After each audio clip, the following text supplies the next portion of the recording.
शिव कैलाशों के वासी धौलीधारों के राजा शंकर संकट हरना।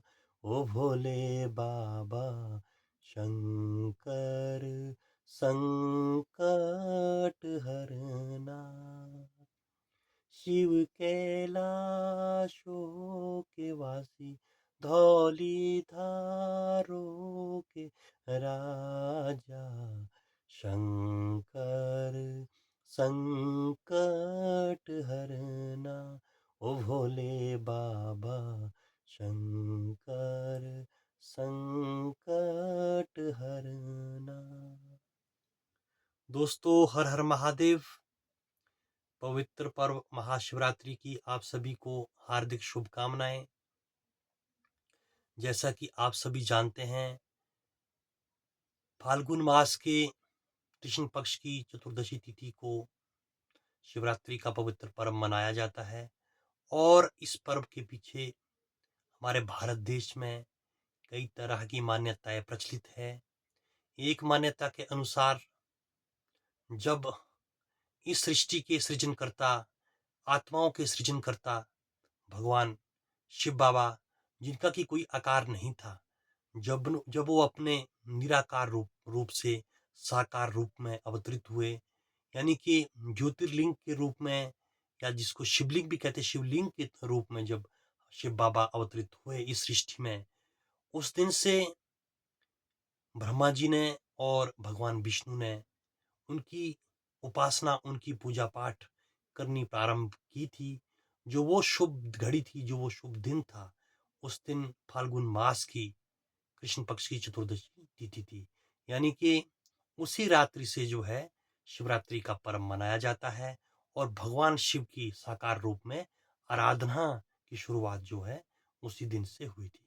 हमारी दूसरी मान्यता के अनुसार कहते हैं कि जब भगवान शिव बाबा अपने वैरागी जीवन को त्याग कर विवाह के बंधन में माता पार्वती के साथ बंधे थे, जिस दिन ये शुभ घड़ी आई, जिस दिन भगवान शिव ने मां पार्वती के साथ विवाह किया, वो गृहस्थ जीवन में बंध गए, वो जो शुभ दिन था फाल्गुन मास की कृष्ण पक्ष की चतुर्दशी तिथि थी। तो दोस्तों, उस मान्यता के अनुसार भी जो है उस रात्रि से शिवरात्रि का पर्व पूरे भारत देश में ना से बल्कि हर देश में, जहां जहां हमारे सनातन धर्म की मान्यता है, बड़े हर्षोल्लास से ये पर्व मनाया जाता है। दोस्तों, आप सभी को मालूम है कि इस सृष्टि को चलाने वाले, इस ब्रह्मांड को चलाने वाले त्रिदेव है, और जो जो दो देव हैं, ब्रह्मा जी और विष्णु जी, उनको भी, उनका भी सृजन करने वाले जो है वो भगवान शिव बाबा है।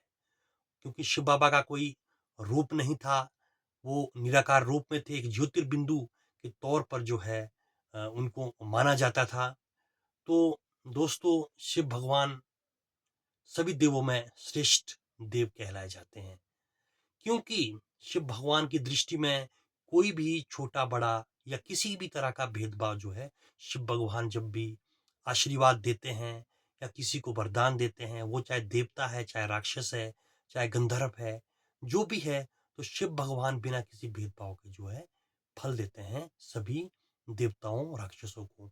आप सभी इस बात को इस तथ्यों से ले सकते हैं कि राहु केतु दानव होते हुए भी भगवान शिव बाबा ने उनकी भक्ति से, उनके कर्म से प्रभावित होकर जो है उन्हें सृष्टि का सबसे महत्वपूर्ण कार्य, ग्रहों में, 9 ग्रह में जो एक महत्वपूर्ण स्थान दे रखा है।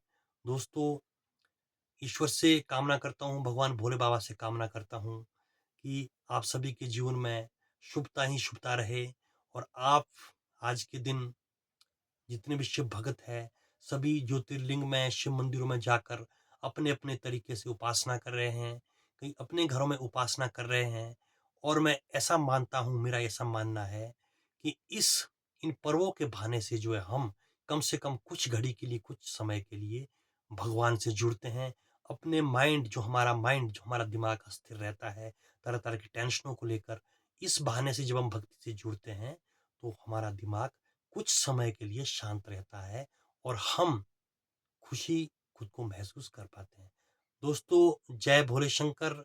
उम्मीद करता हूँ कि आप अपने तरीके से भगवान शिव के इस पवित्र पर्व को मना रहे होंगे और ऐसी भी मैं उम्मीद करता हूँ कि शिव बाबा का आशीर्वाद अवश्य ही आपको और आपके परिवार पर रहेगा। जय भोले शंकर।